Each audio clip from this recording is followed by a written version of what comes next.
तहरीक इंसाफ के अरकान की नाराजियां बढ़ती जा रही हैं, अंदरूनी इख्तलाफात सामने आ रहे हैं। वो शिकवे शिकायत जो आपस में करने चाहिए सरे बाजार किए जा रहे हैं, धड़े बंदियां हो रही हैं, ग्रुप्स बन रहे हैं। तो क्या समझ लिया जाए कि हुक्मरान जमात टूट फूट का शिकार हो चुकी है। वफाकी वजीर फवाद चौधरी ने इंटरव्यू ने अपने ही हुकूमत और पार्टी में हलचल मचा दिया, लेकिन शिकवे करने वाले अकेले फवाद चौधरी नहीं है, बल्कि तहरीक इंसाफ के दीगर पार्टी अरकान भी शिकवा कुना है।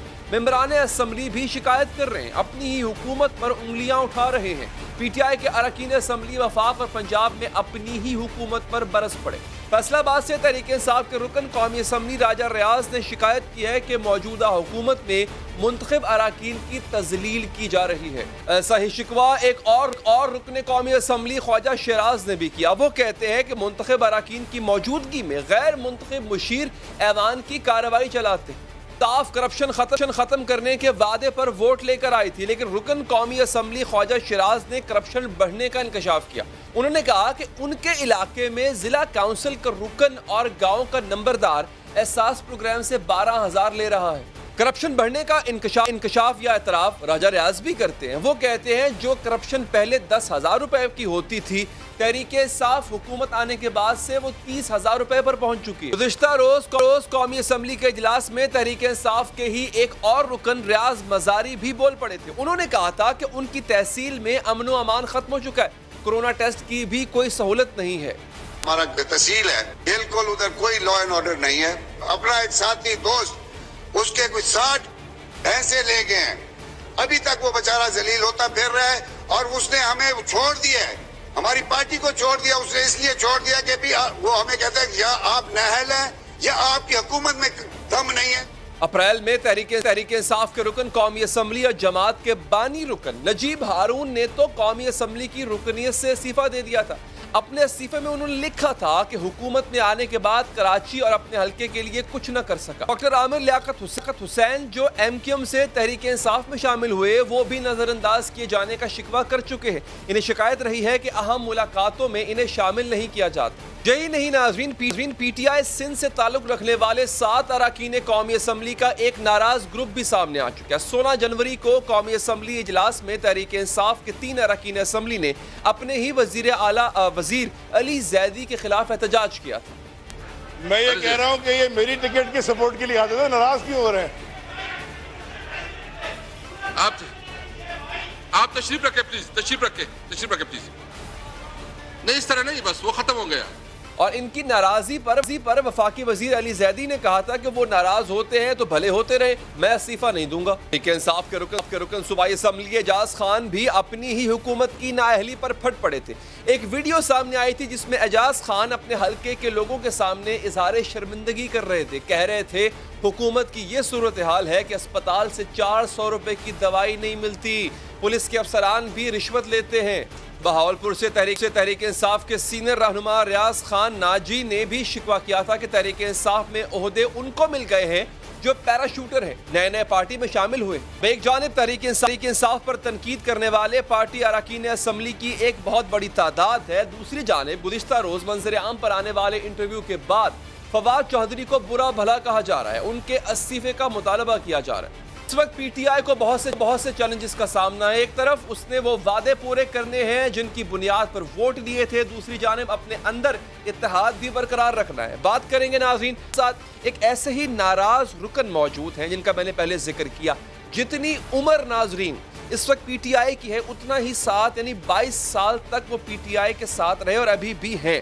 हमारे साथ नजीब हारून साहब मौजूद हैं जिन्होंने हाल ही में इस्तीफा दिया इन्हीं शिकायत, इन्हीं नाराजियों की वजह से। और राजा रियाज साहब का हमें अभी भी इंतजार है, उन्होंने कमिटमेंट की थी और उन्होंने कहा था वो शो में तशरीफ लाएंगे। अगर वो अभी भी आते हैं तो मोस्ट वेलकम। फिलहाल तक वो फोन नहीं उठा रहे अपना। खैर नजीब साहब, मैं आपसे आगाज करता हूँ। नजीब साहब, मुझे ये बताइएगा कि आखिर वजह क्या बनी, वो कौन सी ऐसी बात थी जिसने इस 22 साल की रफाकत में रखना डाला और अब आपको लगता है कि तहरीक इंसाफ आपकी जगह नहीं है, तहरीक इंसाफ आपके लिए नहीं है क्योंकि आप बानी मेंबरान में से हैं, या पैराशूटर्स ने आकर उसको हाईजैक कर लिया? मैंने एक तो बहुत तफसील से 4 सफ़े जो इस्तीफे के थे उसमें खान साहब को मुखातिब करके मैंने अपनी बात रखी थी और वो एक तारीख का एक रिकॉर्ड हो गया क्योंकि एक आदमी जो 22 साल फाउंडर मेंबर हो और उसकी बुनियाद रखे और 22 साल लगाए और फिर मैं कौमी असेंबली तक पहुंचा, और अब तो ये 24 साल हो गए, क्योंकि लगभग 2 साल इसको भी हो गए, ऑलमोस्ट 21 23 22 अब 23वां महीना चल रहा है।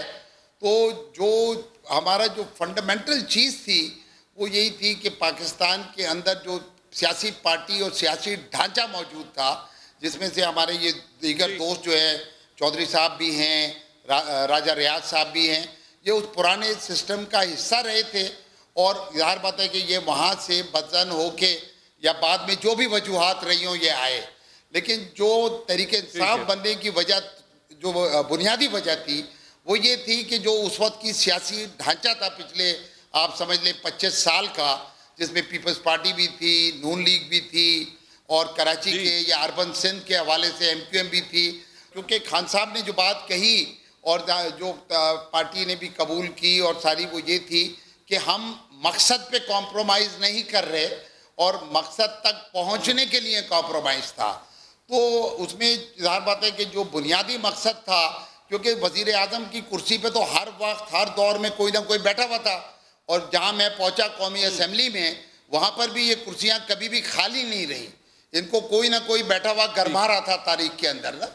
लेकिन अगर वो जो मकासद थे और जिस तरीके से हम अपनी मंजिल खोते जा रहे थे और पाकिस्तान ज़बू हाली का शिकार था, तो एक स्ट्रक्चरल चेंजेस आने थे, लोगों के अंदर एक कुर्बानी का जज्बा उभारना था।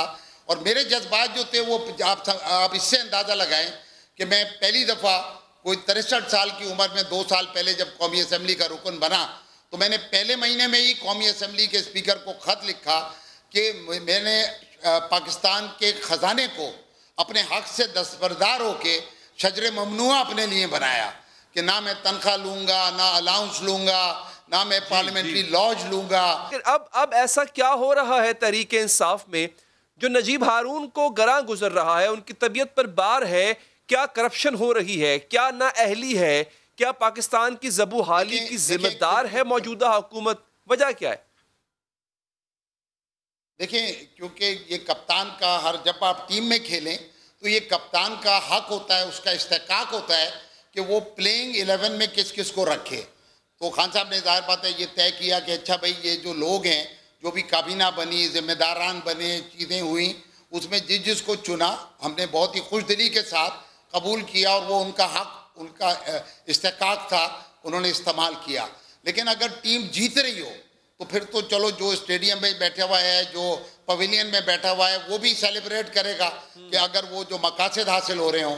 लेकिन जब भात भात के लोग जगह जगह से, दाएं से बाएं से बहुत सारे जमा हुए, क्योंकि मैं एक बात हमेशा कहता हूं कि दुनिया के अंदर जितनी तारीख मैंने पढ़ी है, कोई भी जंग किराए के गुरिल्लों से आज तक नहीं जीती गई है। उसके अंदर आपके बुनियादी लोग, जिनका मरना, जिनका जीना, जिनका ख्वाब आपके साथ हो, वो उसके अंदर जब हिस्सेदार होंगे, खुद अपने अमल से कुर्बानी देने को तैयार होंगे और आपस में एक टीम के तौर के ऊपर जेल करेंगे। जैसे ये टेनिस का गेम होता है या स्कॉच का खेल होता है, ये वो तो था नहीं कि इमरान खान साहब अकेले वहाँ पे जाके उतरते कोर्ट के अंदर और मैच को जीत के आ जाते। उनको तो पूरी एक टीम खिलानी थी और हर खिलाड़ी ने अपनी पोजीशन के ऊपर वजह क्या बनी कि आप जैसे बानी लोग, मुखलिस लोग, वो एक तरफ हो गए या मजबूरन कर दिए गए, और ये पैराशूटर्स जो हैं, इन्होंने आके इमरान खान साहब को अपने हिसार में ले लिया, ऐसा लगता है। ये वजह क्या बनी है? थोड़ा सा मैं मुख्तलिफ कह देता हूँ, क्योंकि अफराद या फर्द की जब कौमों के अंदर कोई अहमियत नहीं होती, जब आप कौम को बनाने के लिए पार्टी बनाते हैं। ये दुख मुझे था, शुरू में तो था कि जब मैं टीम में नहीं आया, क्योंकि मैं वहाँ पर ट्रेजरी बेंचेस के ऊपर मैं वाहिद इंजीनियर था जब इलेक्शन हुआ, वाहिद आदमी था जो कि न सिर्फ एक प्रोफेशनल इंजीनियर था जो उसने अमेरिका से MS किया हुआ था और जो कि हाईएस्ट टैक्स पेयर था उस वक्त की आज की असेंबली के अंदर। तो मेरी जो बैकग्राउंड था उसमें मेरा ये ख्याल था शुरू के अंदर कि ये मेरा हक है कि मैं जब 22 साल टीम के साथ चला हूँ तो इस वक्त मुझे भी कोई ना कोई रोल प्ले करने का और अपने ख्वाबों की ताबीर ढूंढने का हक था। लेकिन जब कप्तान ने यह फैसला किया तो मैंने उसको कबूल किया। लेकिन जब नताइज नहीं आ रहे थे, और ख़ास तौर से जब मैं अपनी कॉन्स्टिट्यूंसी के अंदर ये वजूहात मैं आज नहीं बयान कर रहा हूँ, मैंने तो 2.5 महीने पहले कागज़ के ऊपर लिख के अपने चेयरमैन को, क्योंकि इमरान खान मेरा वाहिद लीडर रहा है, ये मेरी पहली पार्टी रही है। क्या इमरान खान साहब ने उसके बाद, आपके इस्तीफे के बाद आपसे राब्ता किया? कोई 4 हफ्ते के बाद मेरी उनसे मुलाकात हुई और अच्छी मुलाकात हुई। He was very kind to me. लेकिन जो वजूहात उसने थी इस्तीफे की, वो अगर एड्रेस नहीं हो रही हों, और मैं इस पर भी था कि भाई कराची जो मेरा शहर था, जहाँ से मेरी कॉन्स्टिट्यूंसी थी, जहाँ जो मेरा होम टाउन था, जहाँ मैं पैदा हुआ, तो मैंने ये भी गुजारिश की थी कि इसके जो मेगा प्रोजेक्ट्स हैं जो इस वक्त दलदल के अंदर फंस गए हैं, जैसे कि कराची को पानी चाहिए था और पिछले 1.5-2 साल से वो प्रोजेक्ट बिल्कुल रुका हुआ है। इसी तरीके से जो यहाँ पर ग्रीन लाइन है, चीज़ें हैं जो मैक्रो जो जिसे कहना चाहिए ना मेगा प्रोजेक्ट। तो क्या जवाब दिया हरूण साहब खान साहब ने आपके इस बात का? नहीं, उन्होंने बड़ा मस्बत कहा, लेकिन ज़ाहिर बात है कि मैंने उनसे कहा था कि इसके लिए मुझे क्या क्या क्या चाहिए इख्तियारात, क्योंकि ये तो नहीं हो सकता कि जनाब कोई छर्रे की बंदूक दे के मुझे कहा जाए कि आप जनाब कश्मीर फतह करके ले आएँ, क्योंकि वहाँ पर जो कराची की ट्रफ थी वो भी बड़ी डिफरेंट थी, क्योंकि वहाँ पर पीपल्स पार्टी सिंध गवर्नमेंट में है और मेयर MQM का है। तो आप समझे कि एक ट्रैफिक जैम के अंदर से और दलदल में से उन प्रोजेक्ट्स को निकालना था, तो मुझे कुछ इख्तियारात चाहिए थे, और मैंने ये टोटली ऑनररी ऑफर किया था, और मैंने ये भी कहा था, लिख के कहा था कि मैं पब्लिक हियरिंग के लिए तैयार हूँ। यानी पब्लिक हियरिंग से मतलब जब आप इतने बड़े प्रोजेक्ट्स किसी को सौंपेंगे तो पहले वो अपने आप को पेश करे पाकिस्तान के लोगों और मीडिया के सामने में कि मेरा अगर जो पीछे 64-65 साल का जो बैकग्राउंड है, जो मामला है। बहुत शुक्रिया आपका नजीब हारून साहब, आपने हमसे बात की, गिले शिकवे भी होते रहते हैं, वो भी आपने किए। नाज़रीन आगे बढ़ते हैं और अब हम आपको वक्फे के बाद बताएंगे कि एक और काबीना मेंबर है जो बड़ा मुतनाज़िर रहते हैं। जुल्फी बुखारी साहब हमारे साथ मौजूद होंगे, उनसे पूछेंगे कि किस तरह से आखिर वो इतने मजबूत हो गए कि वो वजारतें बांट रहे हैं। ये इल्ज़ाम मैं नहीं, ये इल्ज़ाम फवाद चौधरी साहब ने उन पर लगाया। जवाब लेंगे जुल्फी बुखारी से इस वक्फे के बाद।